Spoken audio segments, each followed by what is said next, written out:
than what happened the next decade. But then, and writing is great, because all these things are going to pass when you pass. So then I said, well, that's dumb. Put it on audio tape. So I started audio taping it. And I think it's up to as far as 1956, which were very big years. Very big years.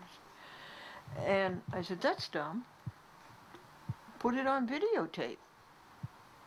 You know, why go 2 or 3 generations back as far as technology? Put it on videotape.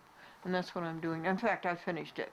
But I've got to go back and play these on videotape. In other words, I sit down at a desk and play these on a videotape player. Excuse me, an audio tape player. And then get the whole story.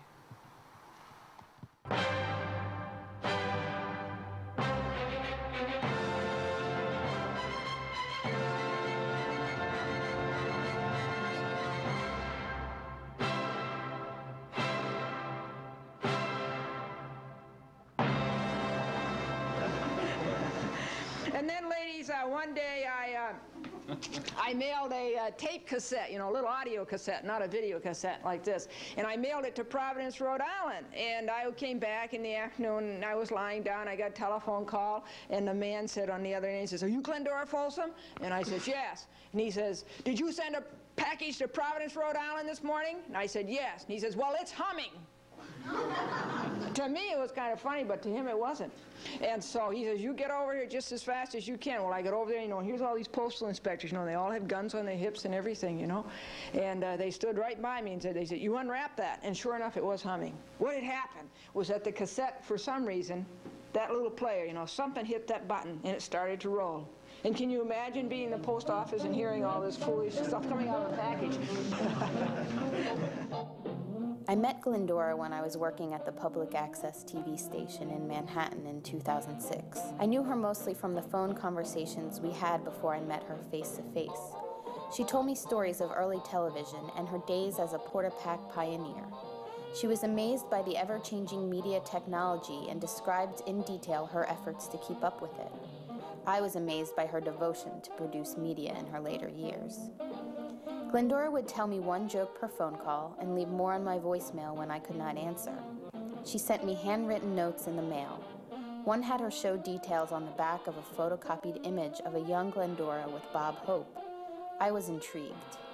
Glendora persistently invited me to her home upstate, which she called the Happy House, to eat a vegan lunch and to chat about public access TV. After several months, I took her up on the offer. There's nobody else like you, and you want to know why? Because God's running a complicated universe, and there are jobs to do, and God needs those jobs to be done, and He made you with a special set of talents to do that one job that nobody else can do. So at 22 or earlier, if you can, sit down and listen and say, what did you create me to do? I did that. I did it sincerely. The answer kept coming up. Television. This was in 1952 or 3 when television was everything. People didn't go to the bathroom because they were watching television. They waited until the commercial. And all these aerials sprung up on houses and made the whole landscape look funny. You know? And it's a waiting room, and the nervous new father said to the man next to him, "Here, have a..." No, this is the thing I want you to see. This school has begun, okay? Okay. School has begun.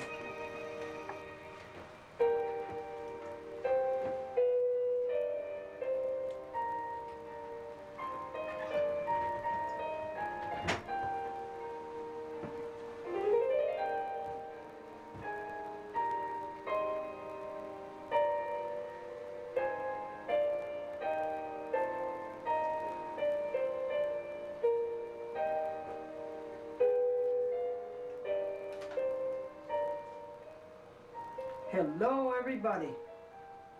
It's raining cats and dogs. How do I know? I just stepped into a poodle.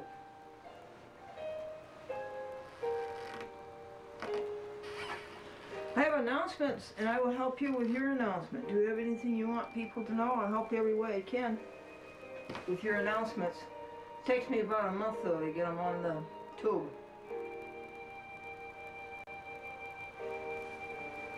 I have an announcement. I would like to start by reading to you the First Amendment to the Constitution of the United States of America. The First Amendment. Congress shall make no law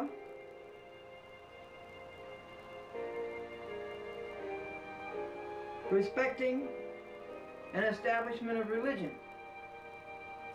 or prohibiting the free exercise thereof,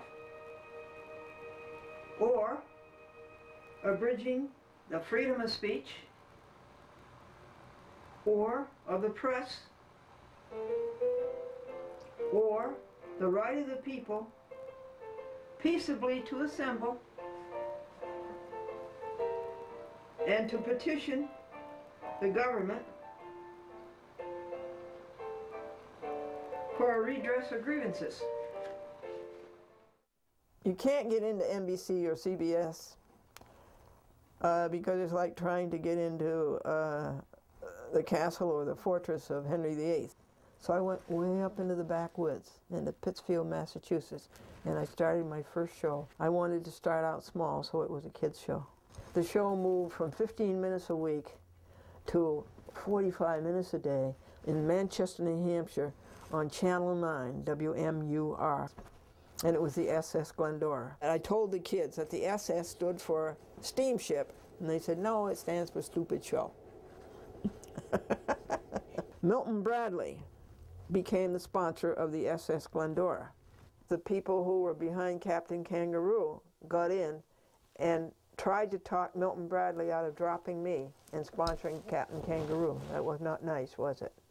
Well, somehow or other, this advertising agency in Hartford prevailed, and they went through it. Do you have any of this on tape anymore? There was no tape. It was all live and no tape. No tape and no film. Broadcast TV had never been commensurate with the public's airwaves. The airwaves belong to the public. And the FCC, through its greed and avarice and acquisitiveness, let the broadcast corporations, you, Mr. Paley, you, General Sarnoff, you took the public's airways and you made billions on it. And that was not right. And so cable TV came along with a multiple channel capacity.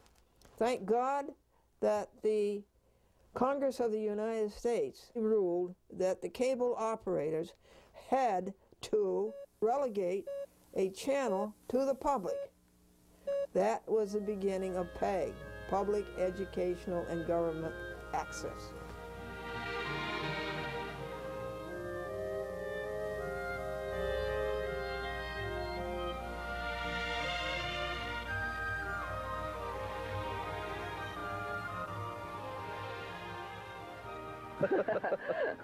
The welfare department seems to have a stigma attached, and, and people are just too proud to ask for help. Not me. Marie, would you tell us? A woman's place is all kinds of things. It's a collective of women, of 7 women and 7 kids living here together with the main purpose of keeping a retreat for women going. How are you today? I'm very fine. How are you? Oh, good, thank you. It's a beautiful day. Yes, indeed. It's delightful. Would you tell us if you're depressed by New York City's finances? I'm very depressed. I foresaw this. Anybody could see. Wastefulness, corruption. Yes. Are you nostalgic for anything, or what are you nostalgic for? That's a very good question. You're really good.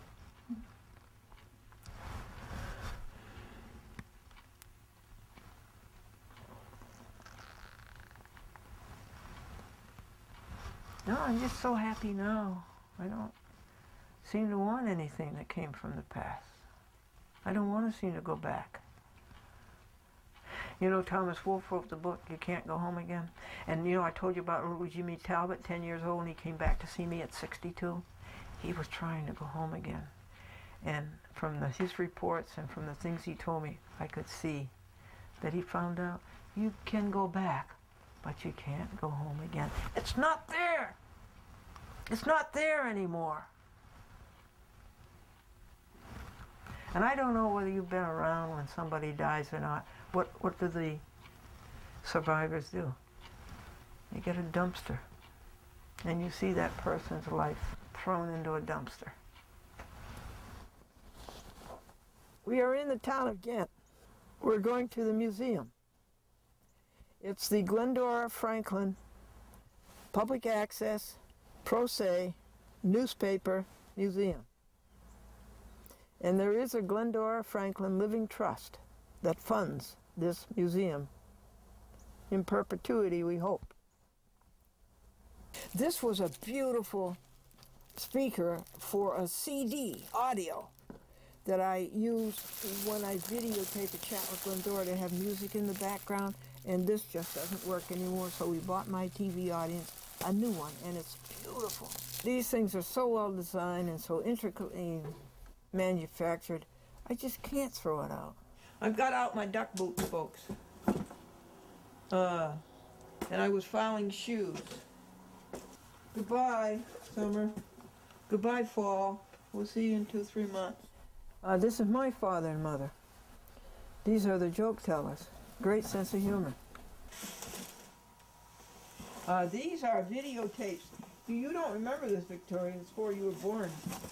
But videotapes used to be 2-inch. When videotape started out, that's all we had was 2-inch. Wow. And a half-hour reel spool weighed about 60 pounds. That's all we had. And then Sony came out with, or the Japanese, I don't know which, I think it was Sony, came out with a helical scan. And when you had the helical scan, the tape went around in a helix. Therefore, you didn't need this. And they came out with a Sony Portapack, which was a camera that weighed 8 pounds and a recorder that weighed 16 pounds. That made public access possible. Now, the museum has an index, and for every box, it gives the column. This happens to be column 1, and it gives the number of the rows, and then it tells you what's in the box. What would this be? This would be legal papers, folks. This is Cablevision. When I first started to sue Cablevision, I started suing Cablevision at a very early age. When? 1993.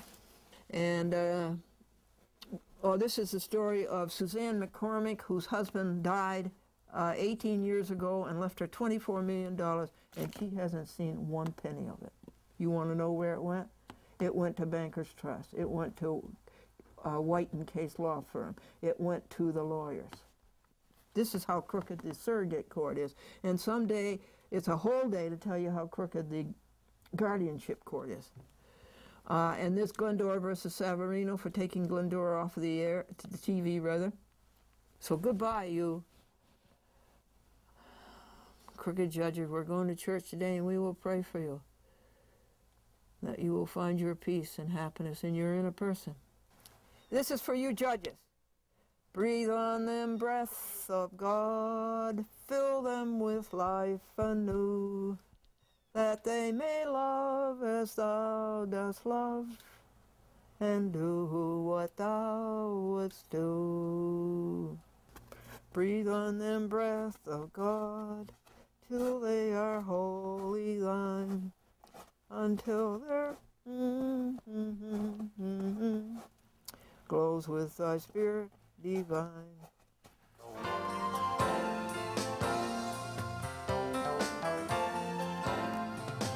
This is episode number 4000 of A Chat with Glendora. The show will feature some great old clips from the past, as well as some new behind-the-scenes footage. Plus, we'll find out some things about Glendora that you might not already know. Stay tuned.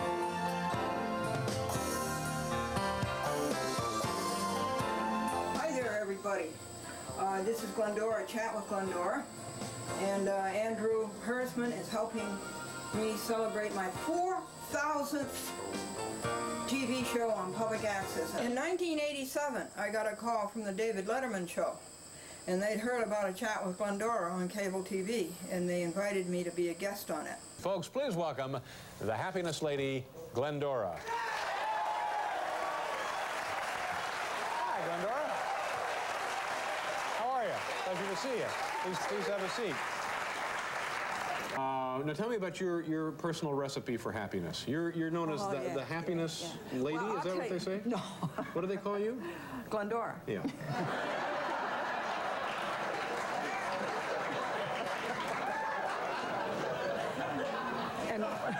And what did you say your name was? I'm Dave. That'll be my last night. You are a very good interviewer. Well, thank you. And I'm going to recommend you for a raise. Thank you. The recipe for happiness, David, is that there's one thing in this world that you can do better than anybody else. And if you will go by yourself, you will find out what that is. And you will do it, and you'll be happy. Now, if you don't do it, David, it's going to nag at you every second of your life. So you find out what it is that you're good at. No, the one thing that you can do better than anybody else. The one thing you can do better than anyone else, and you just concentrate on that. Yes, you do. And then that'll make you happy. Well, sure, because you'll get everything you want. Yeah. The Cable Act of 1984 came out, Title 47, the United States Code, Section 521, et sequitur, the health and the welfare of the public. Congress called us an electronic soapbox. Congress was calling us a public forum. Public forums have a lot of power. Folks, they could just change 2 or 3 words in the public access law and it would be gone. So I thank you, Congress. I thank you, cable operators, that we have public access. It's a great, great, great phenomenon. It's true free speech. We are an electronic soapbox. Hi, Glendora. Tom Garvey here from Denham. Hi, Tom. How are you? Well, I've had better days, to be honest with you. Yeah? What was wrong with the conference meetings today, and I had to call you because I don't have good news. Oh, bad. Yes. I have to call you to tell you that the executives in the company sat down and reviewed your program. Uh-huh. And I have to take it off the air. Uh-huh. Why is that? Well, what they're saying is that the public access is not really a place for someone to talk specifically about their individual difficulties with another party, and that the subject material is not pertinent to the general subscriber population of the system. Apparently he doesn't know about censorship and about public access and how you can't rule on the content of a program unless it's obscene. Is he ever worried about lawsuits on the First Amendment, freedom of speech? Cablevision is always worried about lawsuits, but because this is a matter of civil rights. You just don't do things like that.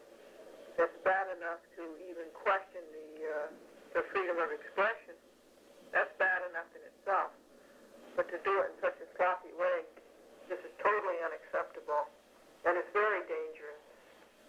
I strongly warn him, and this is a warning, I warn him to reconsider. As to how much time I'll give him to reverse it, and I do mean reverse it, because it's an outrageous thing to do. Well, of course, after that I went to the law libraries and I started looking up the law. And it was overwhelming, but I certainly knew what my case was, that it was, at that time I wasn't knowledgeable enough to articulate it as editorial control. And back in those days, the FCC was a whole lot different than it is now, and a whole lot more competent. And I had the insight from above to call the FCC, and fortunately a young man answered, and I told him what they had done. And he says, look up United States Code, Title 47, section 521 et sec. He says, look up 531E. I went back to the library and I looked it up, and there articulated was everything I needed. No cable operator shall exercise editorial control over public access. And that's exactly what they had done, and I had the record. They took the program off of the TV out of editorial control. So the oral argument for that, folks, is going to be before the United States Court of Appeals, 2nd Circuit, Foley Square, 17th floor. Come, you are invited. And you don't have to be invited. Courts are a public process. Remember that. You walk into any court that you want, and you watch, and you listen, and you observe, and you find out what's being done wrong. The Westchester Court ruled, and the only thing Cablevision's lawyer, Park Avenue lawyer, could say to Judge Silverman was, could we have 30 days? So they waited 30 days, they put the program back on the TV. This was a tremendous blow to Cablevision, because Cablevision was used to saying, I don't care what the law is, I'm going to do it anyhow. And it still is their attitude. But this time, they lost.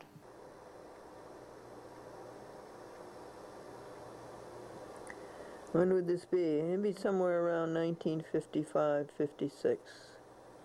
WRGB Schenectady, General Electric. I don't even think that looks like Glendora. Charles Elson was handsome. Hi, little TV guest. Now this is actual. This is Canaan, Connecticut. There's some little Glendora fans. And there's some little Glendora mateys that came down with her. I wonder if Jim Talbert's one of them. Isn't that endearing? Oh, what fun. And I will be back in touch with you. Yes, I think you would be doing the children a great service. I just have a question for you. The name Glendora is quite unique. Were you ever on Channel 6, WRGB? That's where it started. Okay, well, you're talking to one of your avid viewers. I remember the show. I remember your outfit. I could see you just as if it were yesterday. Oh, good. Freddie Freihoffer show, and I have a squiggle from that. Oh, that's marvelous. As I sift through the collection of Glendora's artifacts, I realize that her 6-decade career as a media producer mirrors the changes not only in television technology, but in the structure of television ownership and distribution.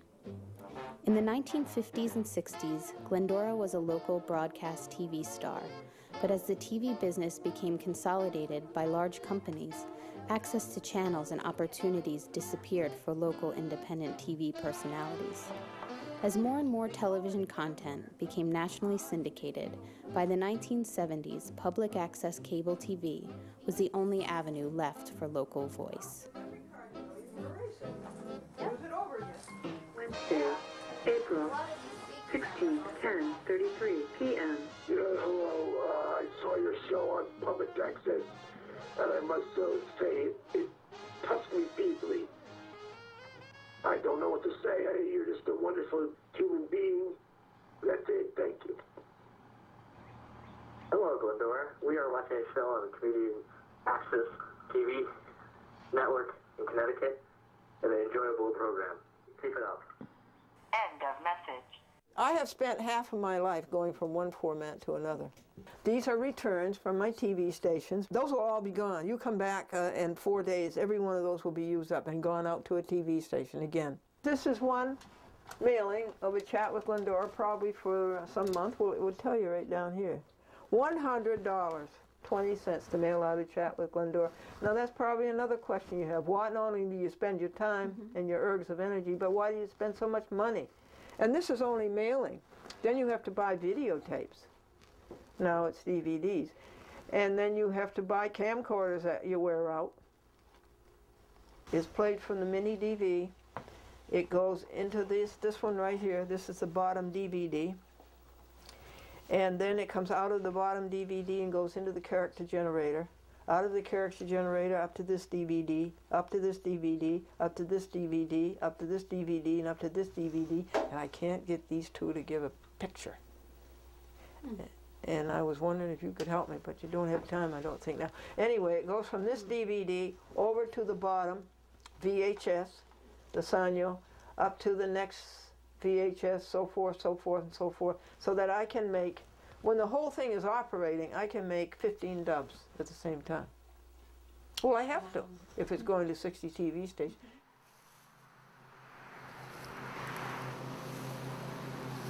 The woman was being interviewed for a job, and the man says, "What is your date of birth?" And she said, "November 15th. And he says, "What year?" She said, "Every year."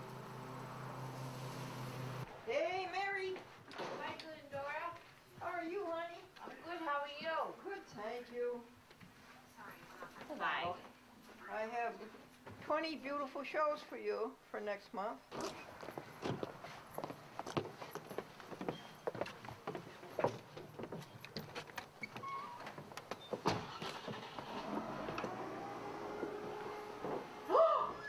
Uh-oh. 1:30 he gets back. What time is it? I think it's 1:15. Mm-hmm. Should we wait or should we go to the other one?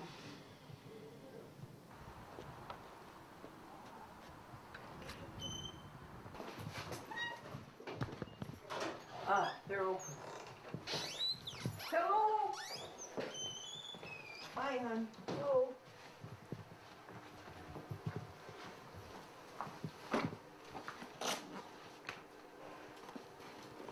Hello. Hello. Hi there. How are you? Are you recording? Oh. You can't have that on here. Okay. Please. Huh? It's a government rule. Yeah, but I want to know why. What's your reason? Well, you're not authorized to have film or any production of photos or imagery in this building. Yeah, but they don't tell me why. I'll have to call them up in Washington, D.C. and ask them why. And I'll make a video on it. I'll make a program of it. Okay, sorry. I don't see how it makes the post office insecure. What, do you know what number regulation it is? No, I don't. No. You don't? No. How have you been? Good, how are you? Good, thanks.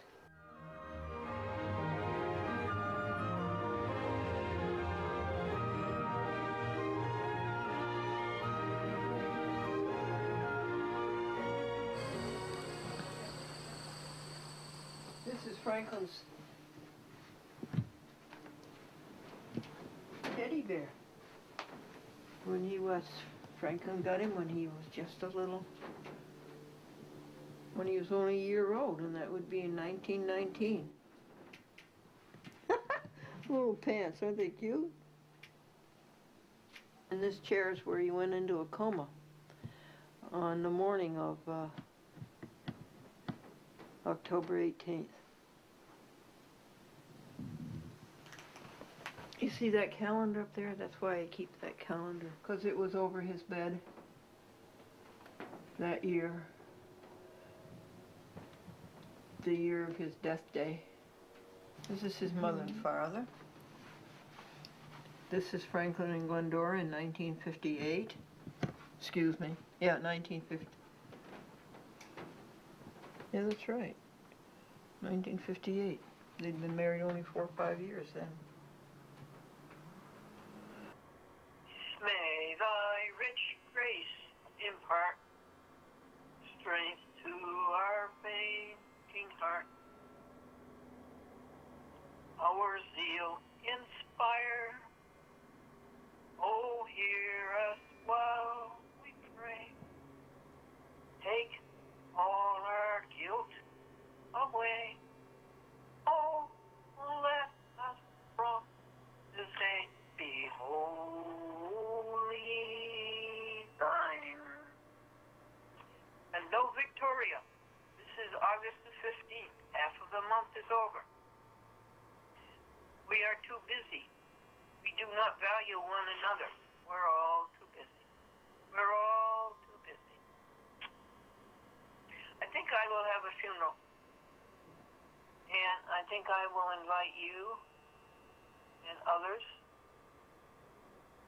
Next message. I dreamed that I went to heaven and that I didn't like it, and I asked to come back to Earth. I love Earth. I love this life. I really don't want to leave it. Mary Kilser, my neighbor to the north, will probably be the first to know. And I want it very clear that I'm not to go to the hospital, and I want it very clear that I'm not to have resuscitation. And then you should come as quickly as you can. Take all of the DVD recorders, and then you would take all of the desk boards and put them into your van, and then you'd take the 6 filing cabinet, and then you'd take the 4 folding chairs, and you would take them, come around and take the bed, and then take the rugs, the 2 desk boards, the 6 filing cabinets, the 4 chairs, the 22 VHS DVDs, and then you would put the bed way in the back at the stern of the museum, and then you would lay down the rugs. This is the funeral when I go to heaven. Bye. And the people bowed and prayed to the neon gods they made. And the sign flashed out its warning. Then the words that it was forming. And the sign said the words of the prophets are written on the subway walls, in tenement halls, amongst the sound of silence.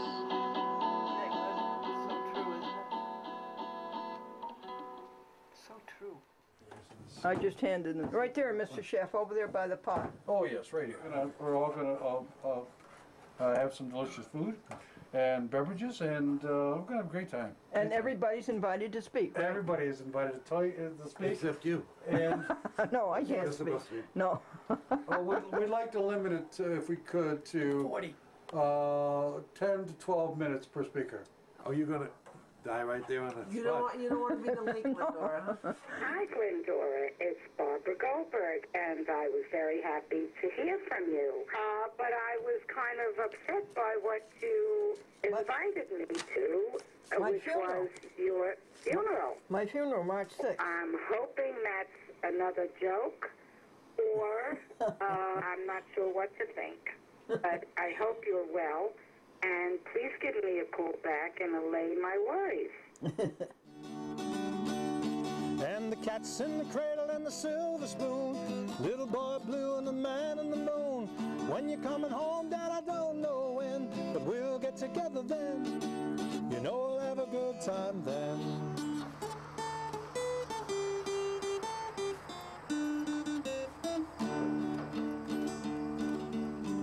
When Franklin went to heaven on the night of October the 18th, 2003, at exactly 8:10 p.m., his soul made the flight. He had asked me before, of course, to call all of his people. And so I started calling his people. And for some reason, I started enumerating them. 1, 2, 3. And I have done that ever since. The count of the telephone numbers that I have dialed since October 18th, 2003 is 19,000.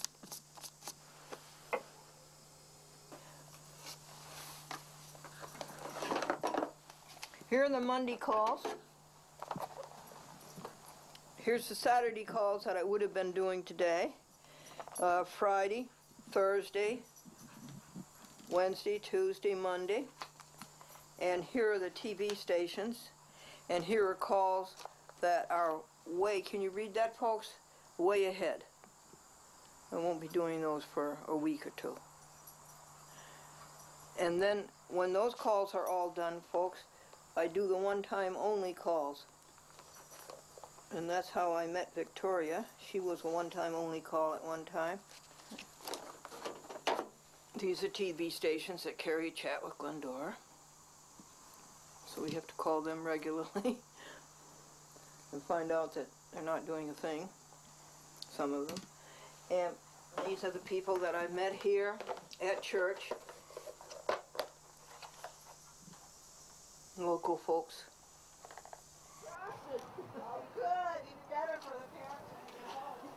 Well, we're going to the women's club of the St. Luke's Lutheran Church. Very sweet people who try to do all kinds of kind things all over the world. So we're going to the women's dinner, and I invited, I think, about 10 or 12 women. And the only two who came were Victoria Carezzi and Sarah Schubert. We'd like to welcome you to the third annual, or sort of annual, women's dinner. This is cold cut. This is vegetarian turkey. And if they have meat, I'll have to have a substitute. Which I'm sure there will be meat of some kind. Whoops. All right, how's that? What?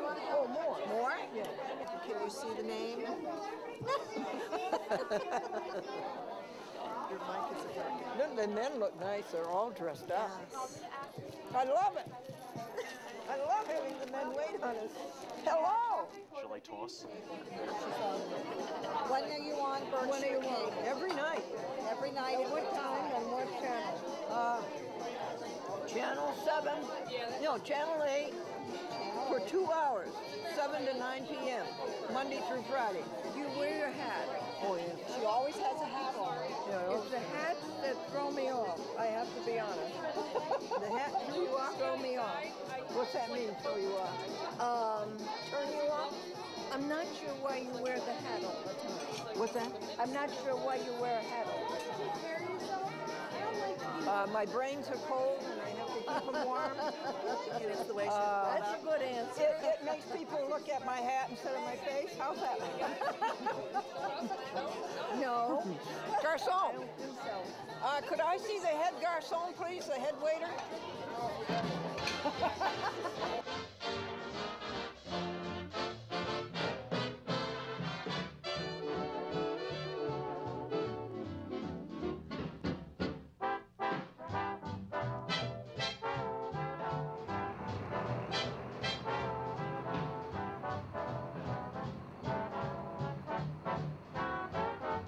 Keeps the Emmanuel Lutheran Church going.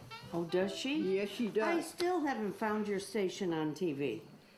Well, I'm pretty sure. Do you have Time Warner, or do you? Yes, I have Time Warner. 8:30 p.m. Monday night, Channel 23. 23? Yeah, public access. 8:30 p.m. 8:30? Yeah. Oh, I tried at 8 o'clock. Tell them about the Apple Festival. Huh? Tell them about the Apple Festival on September 27th. Well, it's going to be held at the Emmanuel Lutheran Church in Stuyvesant Falls on Route 9, and the hours are from 9 to 3 on a Saturday morning. Is this going to be on TV? Oh, yeah. Oh, my goodness. It made my day. Everybody's TV will be broke. So there's 25, and now I've already made a mistake. There's another 25. It'll be 26, and so on. Well, you'll have to make it 25A, I think. Something like that. Sure. 26, 27, 28. And see, all that's in here is just one DVD disc. The one program I have to copy. Yeah, this is the one show. And it's show number 5,472.28. Every single one of those goes out every month. Do you like doing this kind of work? I prefer it over doing the work that a lot of my friends do, working at Hannaford, Dunkin' Donuts, or such, just standing behind the counter or pushing carts around, yeah. Well, not only that, he's his own, he's an independent contractor. He's got his own business. We've been experimenting for more than 2 months now, maybe, with the different cameras that Glendora's picked up, which advertise to go straight to YouTube, but don't necessarily do as they advertise. But my suggestion was simply to take the one camera I have that I use, that I know works, because these produce odd files that don't work. These produce proprietary files just for the software. My suggestion was that Glendora does her filming with that, does her video with that. You know, everything she does day to day, she can put it right in her pocket. And when I come around, the one time of the week for our weekly meeting, she just hands me the little SD card that's in the camera. She has more than one, so she can just put another one in it and just go about videoing as she likes. I take the card, go back, stick it in the computer, load in all of the footage she's done, split them up in half hours, and those make dubs. Those go straight out to DVD, and then group them up again into hours and send those all off to YouTube. Nice idea, isn't it? Well, I'll tell you. Who's going to do the titles? Now, Devin and I started out our relationship with the arrangement that Devin would do the titles. And he went away and he did them as a tryout, I think it was, and I was to pay him $100 a month to do the titles. But then, you know, I came to my senses. Devin can't write the titles. 100 Devins can't write the titles. The only one who can write the titles is Glendora. She's the author of the show. She's the only one who knows what she wants to say. How could Devin do it or anybody else do it? Public access is free speech. The video that I put out every month tells a story, a big story. But the titles are at least 25% more of that free speech. The titles tell a story. The titles say, sue judges when they break the law, and things like that. I think anything that you would be doing with public access is done more so with the internet. And everyone can have their own public access. They can have their own website, they can have their own YouTube account, they can do their own thing. And it's a lot easier to do online, I think. Or maybe just easier to access even. The problem there is that there's billions of sites on the YouTube. And you get lost, maybe. Whereas in public access, you didn't. You know, there's just so many things to see, right, on the YouTube, that you just might get lost and nobody will ever find you. Let me ask you this. Isn't it sad that there wasn't any legislation made that satellites had to do public access? Mm-hmm. Only cable TV stations have had to do it. Why was cable made to do it originally? Back in the late 1960s, people like George Stoney agitated to the municipalities that here are these cable companies stringing their lines along our public highways, their hours. Therefore, those cable companies should pay the municipalities a percentage of their revenue. Right. And they agitated so successfully that they finally made this a reality, and Congress put out legislation. Right. Similarly to how there are cable providers that provide access to television, everyone's connection to the internet is provided by an internet provider. And what they've charged, and now won in court very recently, is that because we own and pay for this internet access, we have the right to filter or censor or change what on the internet gets to you faster. Providing easy to challenging hikes. A great place for mountain biking. And then if we find out that the response is down, the telephone calls are down, and when I go out in the public, fewer and fewer people say, I watched you on TV last night, or I've seen you on TV, if that goes down, then we possibly could stop the television distribution, and we could just rely on the internet. But I will not stop videotaping.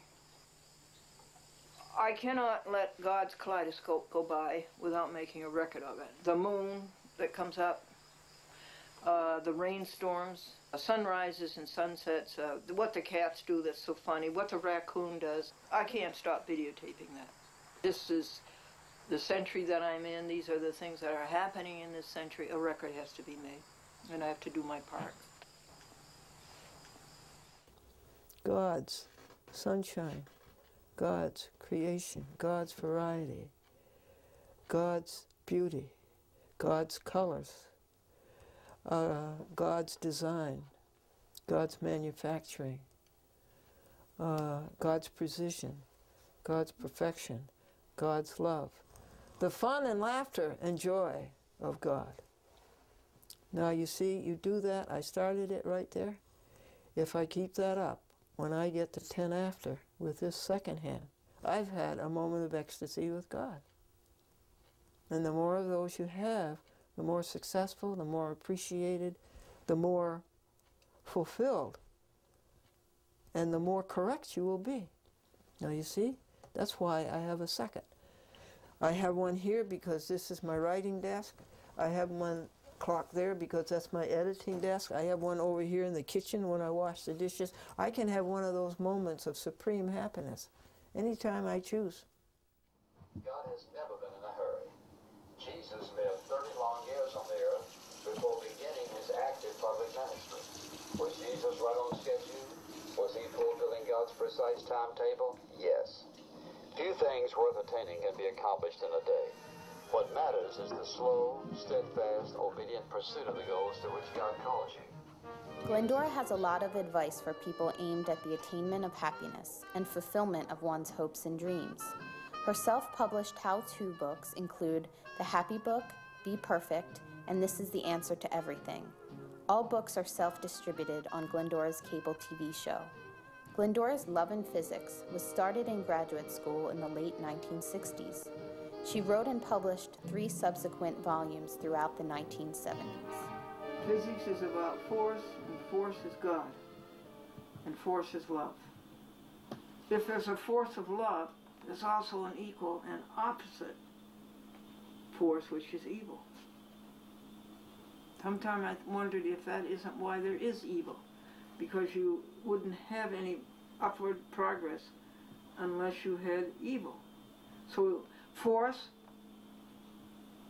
and then the equal force, which is evil, pushes it up, and so then more love has to come along to get rid of that evil, and that pushes it up again. Somehow, do you think that could be progress?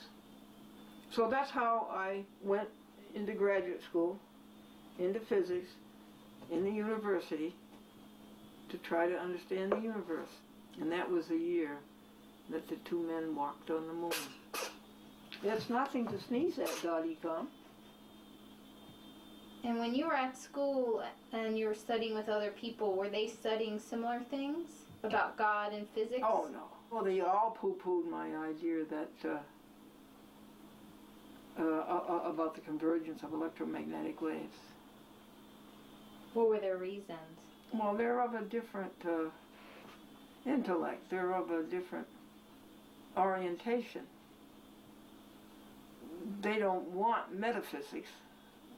They want physics. They don't want philosophy.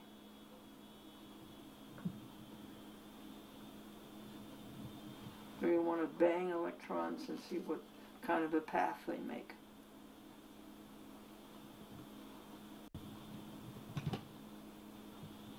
And of course their doing that led to the atomic bomb and the hydrogen bomb. Teach me thy patience, one with thee, in dearer clothes or company, in faith that keeps work sweet and strong, in trust that triumphs over wrong. Did you get back your paper to me that you had read the die instructions? Did you get that paper back to me? If not, would you please? Okay, that's all. I've checked you off for many other things. And I told it all to you in the letter, honey. I could find you a joke, though. Do you know the difference between Xerox machine and the flu? The Xerox machine makes facsimiles, and the flu makes sick families. Okay, let me just keep checking the list here. No, you're all done, honey.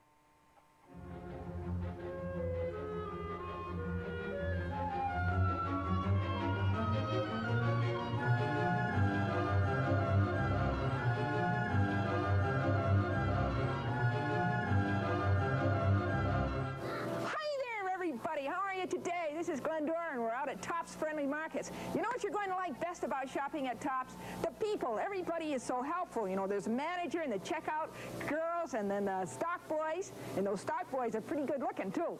And you know what else you're going to like about Tops Friendly Markets? The produce. The produce is super fresh, folks. Just like that guy who took your daughter out last night. Remember, Tops is a supermarket with people where you don't have to talk to yourself. That's why we've got extra specials because you're Tops. We're buying for 40 people.